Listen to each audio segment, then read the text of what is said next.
Shock new poll shows what Aussies really think about Anthony Albanese's performance.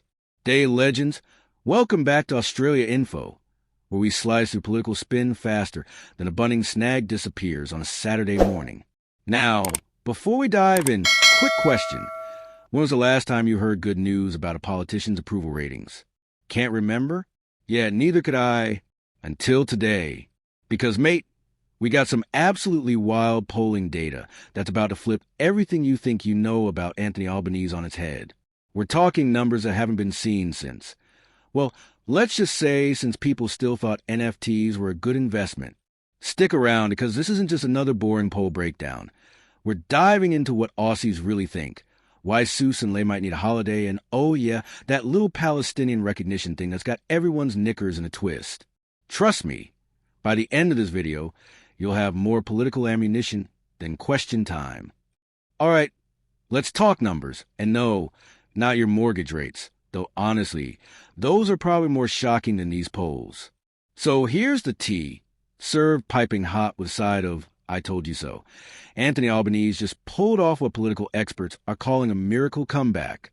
His net approval rating went from 0, and I mean absolute zilch, nada, the same amount of charisma as a wet lettuce, to +3. Now, I know what you're thinking. +3? That's it? My year 3 maths test scores were more impressive. But hang on. This is the first time Albo's been in positive territory since September 2023. That's like, count on fingers, nearly 2 years of being more unpopular than pineapple on pizza debates. The breakdown? 49% of voters are satisfied with his performance.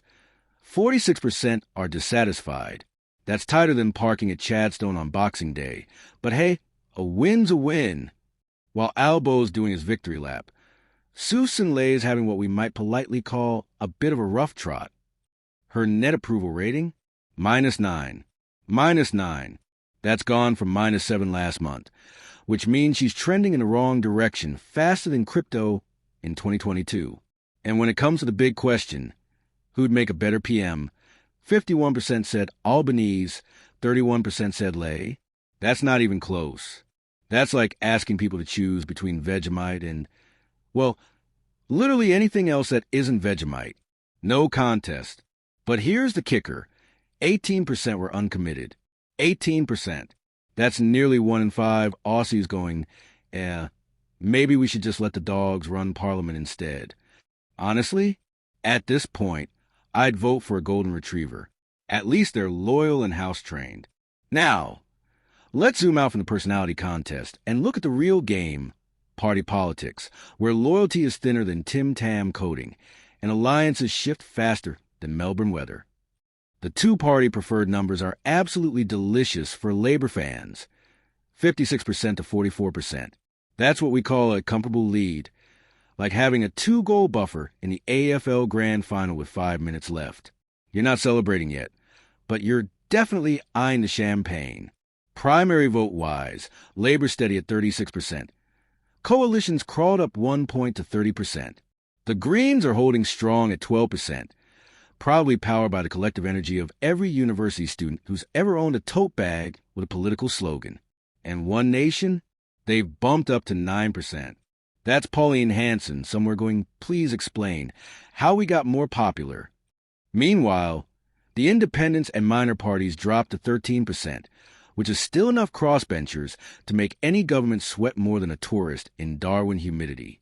But hold up, because while we're all obsessing over approval ratings, there's another poll that's causing more division than a family argument over who gets the last Lamington. Here's where things get spicy, and not in a good way. The government's plan to recognize Palestinian statehood? Yeah, that's got Aussies more split than a Tim Tam after you've bitten both ends off. The Resolve poll shows 36% think recognition won't change anything in the Middle East, 25% think it will, and a whopping 40% are just sitting there going, I don't bloody know. That's nearly half of us throwing our hands up like we're watching someone try to explain TikTok to our grandparents. Pollster Jim Reed basically said what we're all thinking. It's largely symbolic. Translation: it's a nice gesture that'll make about as much difference as thoughts and prayers on Facebook. Australia is planning to join France, Canada, and the UK in this recognition at the UN next month. Because apparently, we've decided to wade into Middle Eastern politics like it's a casual dip at Bondi Beach. What could possibly go wrong? Now, here's where we need to put on our grown-up pants for a second and talk about what this all actually means. Look, these numbers are fascinating.